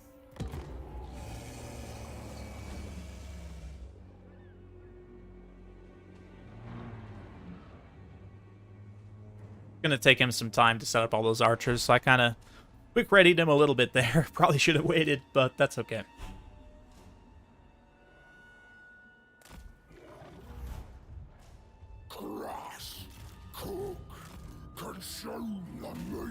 Okay, so we're gonna come in and just see the damage initially as we start to walk into range here. Should be pretty solid. Yep, a little bit of damage. Nothing too crazy. They are just goblin archers after all. But now that we're in range, we activate this. And yeah, basically he takes no damage at all. You see, that's doing literally no damage to him. Like, it's doing like 1 damage per shot, which I think is the absolute minimum. That's insane, dude. Look at that. All of that bow fire and just nothing. And he just cleaves through units like it's absolutely nothing. Okay, and then now that it's off, we should see some damage actually start to come through. Yep, and notice the difference as soon as it's off. Very significant. In terms of the difference in the amount of HP that he's losing. Very rapidly losing HP without that buff active, but let's give him a little heal and see how long he can keep sustaining this. Just marauding absolutely, just wrecking goblins left and right. He's got 30 seconds he needs to survive until that is off of cooldown. I'm not sure if he'd be able to survive that long. Let's see. He's still got the healing active as well.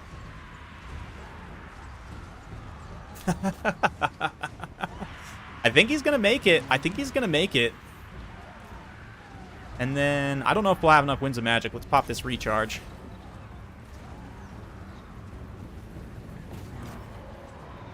Okay, we got the buff active again. Excellent. So we can resist more damage. Man, look at the difference. That is so noticeable. That is such a significant difference, man. Got 40 seconds till Troll Guts is off cooldown. I don't think we're going to make it all that way, but I mean, that's literally 20 Goblin Archers can't take this guy down. Like,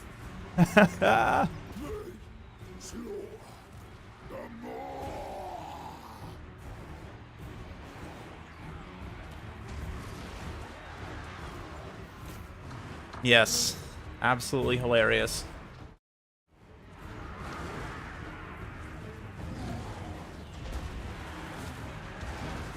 Yeah, it is the variant without the ranged attack, it's true, which is a little sad, but I think it's worth it, considering this. I have enough for another Troll Guts, quick.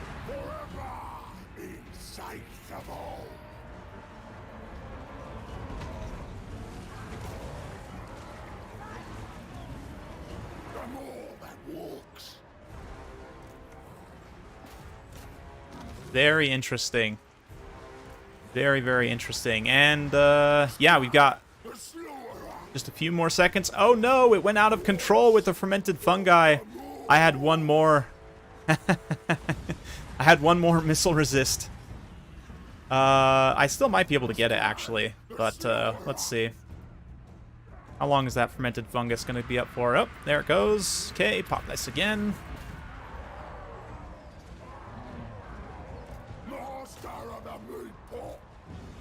There it is, guys. There it is. Yeah, some factions are really going to struggle with this. That is true. Like, factions which are reliant on shooting Stonehorns and don't really have the capabilities to beat them in melee consistently, they're going to have a lot of problems with this ROR specifically.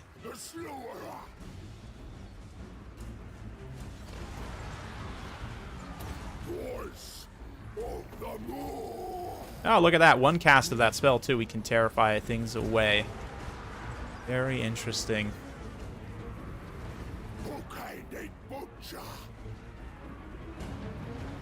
No more commands. Seems quite strong, I must admit. Does seem quite strong. It's still going, too. It might even get one more cast. One more of its ability use. Let's see here. I don't know. It is taking a lot of focus right now. Ah, so close. Oh, not quite. Still, though. I mean, let's check the kills. 529 kills. Almost pays for itself just killing hundreds of goblin archers. So, that's interesting. I mean, that's pretty interesting. Yeah, only 250 gold difference from base. That is a huge, huge value difference, though. So, interesting.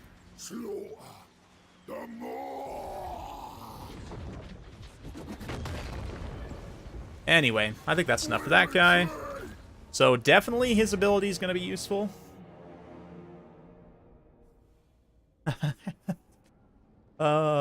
Yeah. Professor Pona is a sex bot, you're right. Guns will still burn through the armor, yes, definitely. The missile resistance helps, but it's going to be best against factions without a lot of armor-piercing missiles. So like greenskins, lizardmen, high elves maybe. I don't know. I like most situations where the Stonehorn's going to be good, this thing will be that much better if it's not going to get shot as much, right? So interesting. No, but you can. Toothcracker here also gives missile resistance and armor, so you can actually max this guy's armor out, right? Because you get him to 170, and then 200 is where it caps. Like, if you go above 200, it doesn't do anything for you. But technically you could, yes, you could actually layer these one after the other, and if you're really going for, like, a missile resistance type build, just taking Troll Guts and Toothcracker only, I mean, that's going to be, like, 60% missile resistance. Yeah, 66% missile resistance and 200 armor, which means any non-armor piercing damage will be reduced to 0, right? And then any missile damage that manages to get past any armor piercing missile damage will also be reduced by 60%, which against a unit like Ungol Raiders that already has only 1 AP per shot anyway, that's not going to make a difference because it's always going to do at least 1 damage. So, yeah. I mean, you'll be completely eliminating any trace of the non-AP damage, which is definitely helpful, but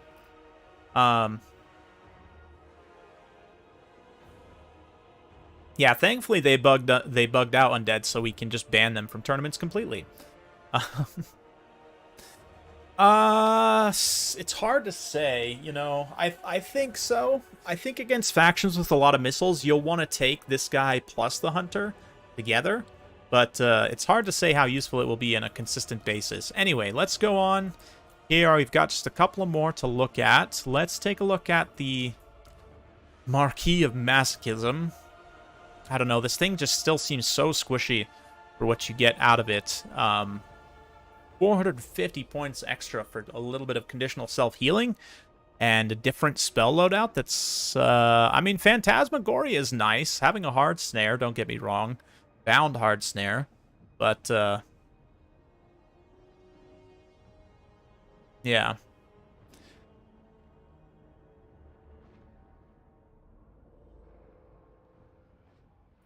I don't know. I don't know if we need to do a lot of testing with this guy. Stats look very nice, but I don't think it's actually very good. And then same thing with the Nurgle boy. I mean,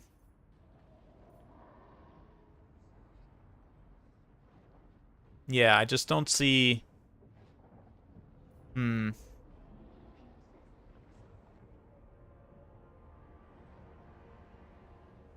Yeah, I mean, I guess you can trigger the regeneration feasting on fear with, especially against lower leadership units.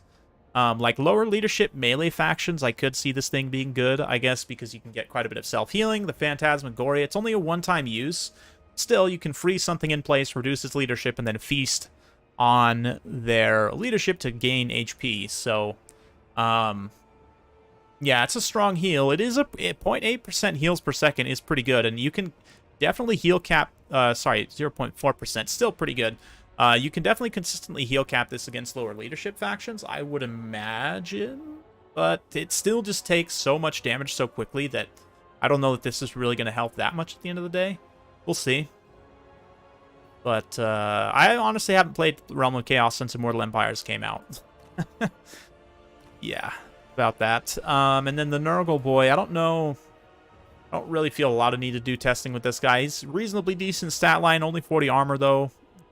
Given how expensive he is, like, yes, he has his weird conditional heal. Not very good, but it's there.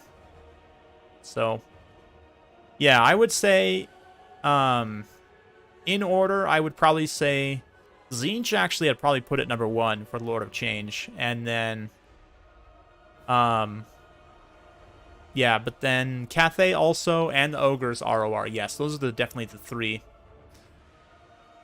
You can try Bound, Phantasmagoria plus Pit Shades. Yes, you can. And potentially that's a way to get some value out of it. But I mean, Keepers of Secrets are still just squishy enough. Go for a Leadership Bomb, maybe, with Azazel. Yeah, I mean, there's certainly some synergy there, if we think. Yeah,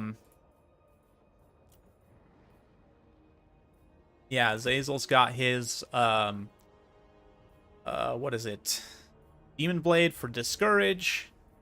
Then you get the leadership debuff from that, and then, yeah, I don't know. It seems like a lot to just try and get some self-healing on a unit that's already going to be taking too much damage. But, not to mention, I mean, like, the Herald has Feasting on Fear, or Soul Siphon even, which is not, it's actually a Mortis effect, rather than a self-heal. But I think, yeah, the Exalted Keeper Secrets has Soul Siphon and Feasting on Fear, right? So it's like, I don't know. Maybe someone will send me some good replays featuring the Exalted Keeper, but I'll have to give it a shot myself and see. I'm not super high on it right now. Same thing, like I said, with Uncle for Uncle, although it is a very cool name. It's 400 points for, like, Bound Soul Stealer. Spirit Leech is nice, and he does still have Stream of Corruption, too, which is actually probably a pretty good spell loadout. The one Bound Spirit Leech, though, I mean, maybe that's going to get you a couple hundred extra damage, but could be. You feel like the Slaanesh RR would be good against Undead or Demons to regen consistently? Probably. Probably is better against the lower leadership of Undead, since the Undead units are going to be standing and fighting with broken leadership, too. That would be pretty solid, but I think that's pretty much it for me for today. I don't have a lot else to go over. I'm going to be recording some games featuring some of the new stuff, and yeah, so stay tuned for more. That's going to be it for me for today. Thank you all so much for coming out. It's been an absolute pleasure. I mean, maybe we can get... Was I going to test one other thing? Oh yeah, Swordmasters, that's right. Let's do one last test here with Swordmasters.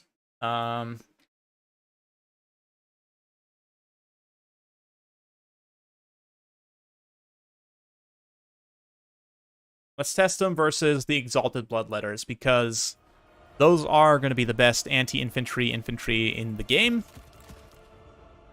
But, man, yeah, look at this roster. 600 for Lothern Seaguard, 700 for Lothern Seaguard with shields, only 1,000 for Shadow Walkers, 600 for Lyrian Reaver Archers.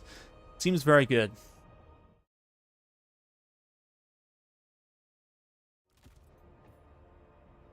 Seems very good. We'll finish up with this. I know some people wanted to see Swordmasters. I mean, vampire counts are just going to be banned until the hotfix, so you probably won't be taking the ROR Keeper against them because you won't be playing against them, hopefully. Uncle has Mortis effect too. Yeah, I mean, he does, as do... wait, I think do all? Hang on. Let me go back over here. I guess I can't actually switch when I'm ready to. We'll look at that here in just a minute, but... yeah, the thing is, he's still going to be vulnerable to shooting. He's still going to be synergizing with that kind of blobby Nurgle playstyle, right? So it just doesn't seem particularly... I mean, it's... yeah, it doesn't offer a lot for what you don't already have. Lothern Seaguard's going to see a renaissance. Yeah, I mean, I like Lothern Seaguards already, but that definitely plus 50 cost is nice. Or minus 50 cost, rather. After the fix, yeah, definitely. Definitely.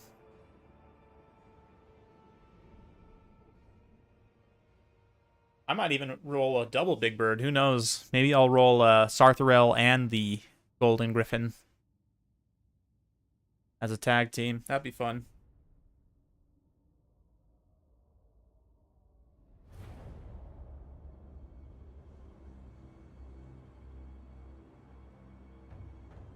Yeah, War Lions, yes, the beasts. They do need a buff too, I think, but we'll see.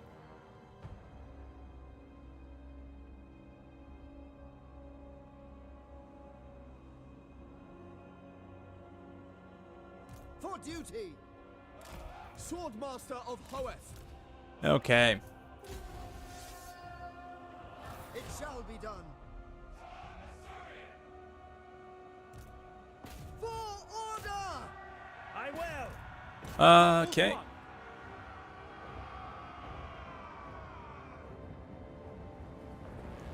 See how this goes. I think when I tested this previously, the Exalted Bloodletters won just slightly, but Wood Elves didn't get any changes. Nope. No changes for the Wood Elves that I saw.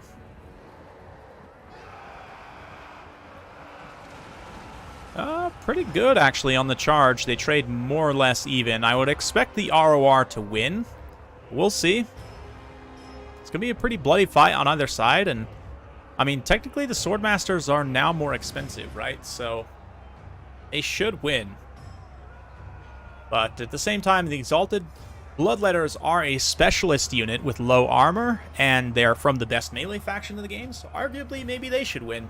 But it looks like it's going to be about even trade, more or less. Like this one here is going to Khorne. This one here I think is going to go to the High Elves, and then obviously the ROR will win out narrowly. But I mean, in the center, maybe. I say it's going to go to the High Elves. And this one I thought also was going to go to Khorne, but it looks like the Swordmasters managed to mostly turn it around. It's going to be very close, guys. Very, very close. These two units have basically eliminated each other. Yeah, see, the Bloodletters actually are forced into instability, so they are going to disintegrate, and then the Swordmasters will be left with like 10 unit models. So these units literally traded 1-to-1, and I think these two are going to do the same. So that Martial Mastery essentially means that the Swordmasters trade evenly with Exalted Bloodletters, which is, what that means is they're the best, at least on par, tied for the best anti-infantry in the game with Exalted Bloodletters. But then again, the Elves' armor and some of their other traits arguably make them more useful than the Exalted Bloodletters in key situations, but they are just that little bit extra more expensive as well. So really interesting tests. Swordmaster's armor piercing is wasted. Technically, yes, but I mean, you could test them against Chosen, and they're just going to beat the Chosen because Exalted Bloodletters also beat Chosen. So this is the only infantry in the game. I think Swordmasters beat all other infantry in the game. Like, I think this is the only one that could actually beat Swordmasters consistently. Maybe Executioners can, like 20-30% of the time, but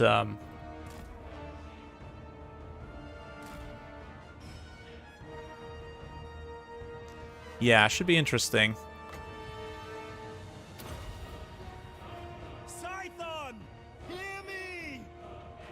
Swordmasters, I mean, stat-wise, yeah, the extra armor definitely helps. A little bit offset by the physical resistance, but yeah, 56 defense on the Golden Chicken is a lot. It's a lot. But I think that's it for me for today, guys. Thank you all so much for coming out. It's been an absolute pleasure. I will be bringing it back with some more battles very soon as I get some played and recorded and uploaded. So stay tuned for that.